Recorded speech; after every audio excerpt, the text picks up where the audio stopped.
Billionaires are pouring money into this private city, built in one of the poorest, most dangerous countries in the world. It's called Prospera, and Honduras has virtually no control over it. The city runs like a business, with corporate income tax as low as 1%. And you can pay for anything, even your taxes, using Bitcoin. It's the freedom to do, the freedom to pursue your dreams, right, with minimum artificial obstacles. But when we visited last year, most of the offices and homes were empty. And now, some locals who live nearby are afraid that wealthy businessmen might take over their land. They're right there, we right here. First coming to disappear will be ours. But who are the people pouring money into this experiment? And can you really build a city without a government?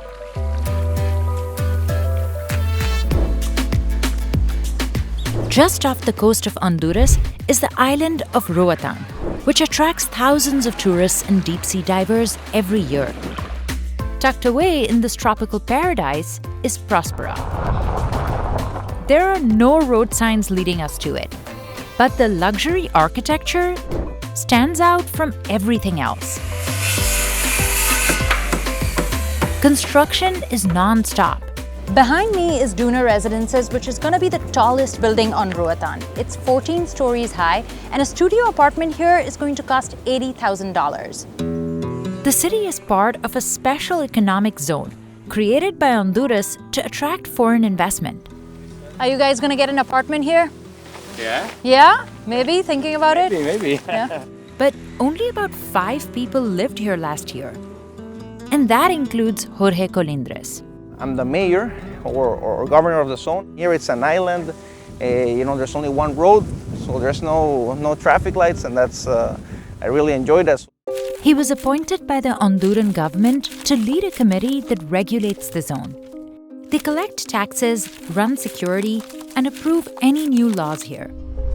He refused to disclose who else was on the board, but reports suggest many members are American, and some have served in previous Republican administrations. To become a resident, Hondurans have to pay an annual fee of $260, while foreigners dish out $1,300. Most are e-residents, so they can enjoy the perks, but they don't have to live here. There are some houses available on Pristine Bay. The sprawling 400-acre property was built before Próspera, but some owners incorporated it into the special economic zone. There's a luxury resort, a golf course, and private residences. So this is one of the biggest villas on Las Verandas. It is a 2-bedroom villa. It costs $1,700 a night to stay here. And check out the view.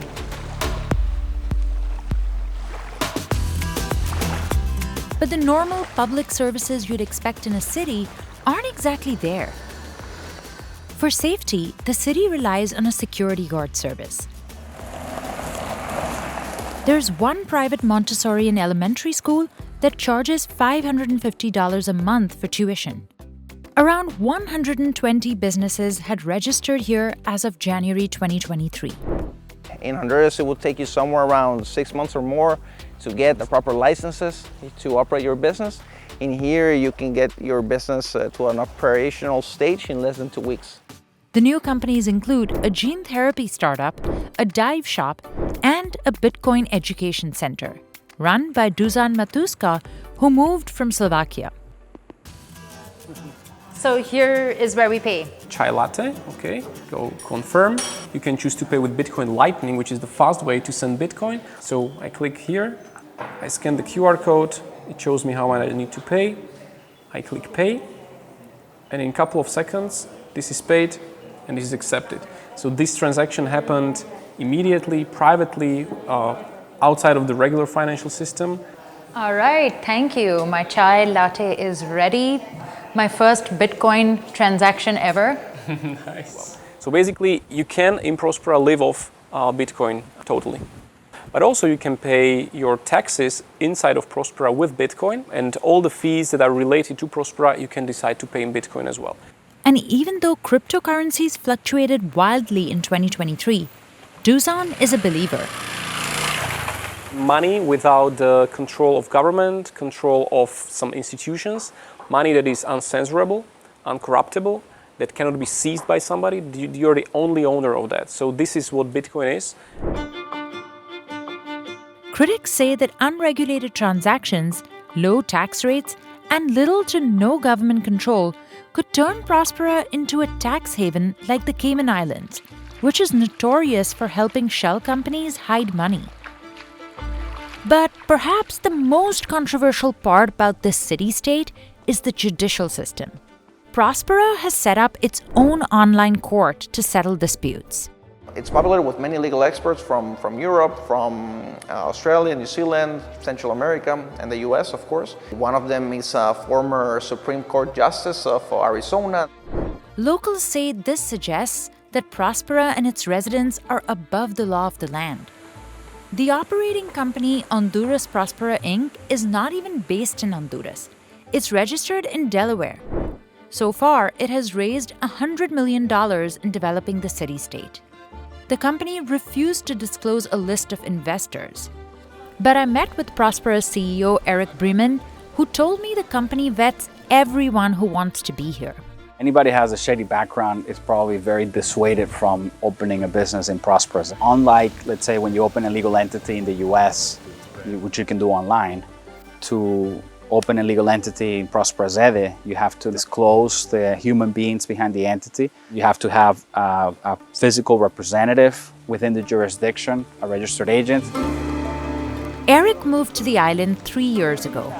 What is now Próspera started for me as an idea that emanated from being from Venezuela and seeing that in my country of birth, there was a tremendous amount of poverty and very concentrated wealth, and a huge separation between the two. I wanted to find ways to get rid of poverty. There was first this idea of how do you lift people up en masse, and then Honduras sort of raised their hand and say, hey, here's a legal system that in effect enables that vision to become a reality. For years, foreign investors had stayed away from Honduras because of corruption and political instability. So to attract them, the country approved the creation of special economic zones in 2013. One of the biggest advocates was former President Juan Orlando Hernandez. But in 2022, he was extradited to the US on corruption and drug trafficking charges. Until today, some Hondurans suspect the zones were created for officials to hide illegal funds. Eric says that's hurt their reputation. Unfortunately, it has suffered tremendously because of that. I do say, and I think it's unfairly so, it is not about any one person. You know, there's been a huge number of people involved in making this possible. Prospera was the first to develop under the new law. But most residents of the nearby village of Crawfish Rock had no idea that wealthy investors were moving into their neighborhood. This road leads to Crawfish Rock, and this road leads to Prospera. And behind me, I counted like 5 security cameras to the entrance to Prospera. And there's a sign that says, we create jobs for islanders, we believe in private property, we comply with the laws, join us. Louisa Connor was born and raised in this tight-knit community of 600 people. We have 4 generations now, and ever since, we've been living a peaceful life within this community. Residents here grow all the food that they eat. Then we have the cocoa. These are coconut.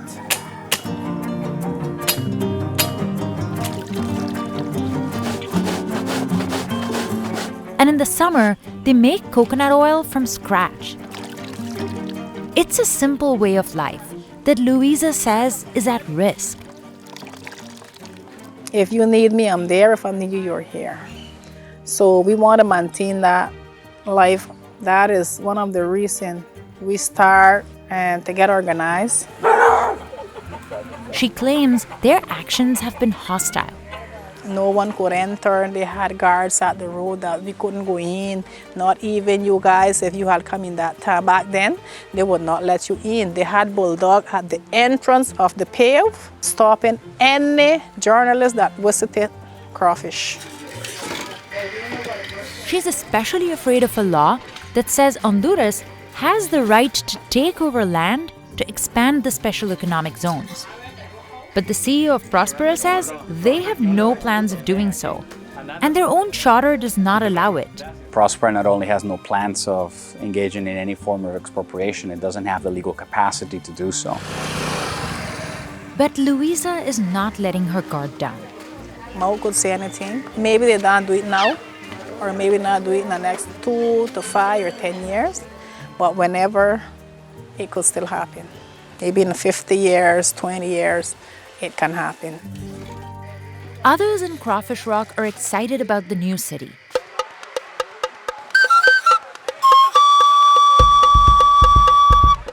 Like Virginia Mann, who owns her own catering service. She secured the funds to launch this business when she won a startup competition through Prospera. Well, today we have island fried chicken. Oh my God. The best on the island. And we have homemade fries. She says the city-state has hired 30 people from the village, including the women who work in her kitchen, landscapers, and construction workers. They're not high-paying jobs, but in a country where more than half the population lives in poverty, any work makes a difference. Especially on this small island where tourism is the biggest industry. Roatan's Afro-Caribbean community, called the Garifuna, depend on it. I visited their village, Punta Gorda, about 11 miles northeast of Prospera, and chatted with locals about politics and the economy. These guys were taking down a coconut and offered me some coconut water, that's right? Yeah. So this is Andrew, you are? Casey. Casey. Andy. Andy.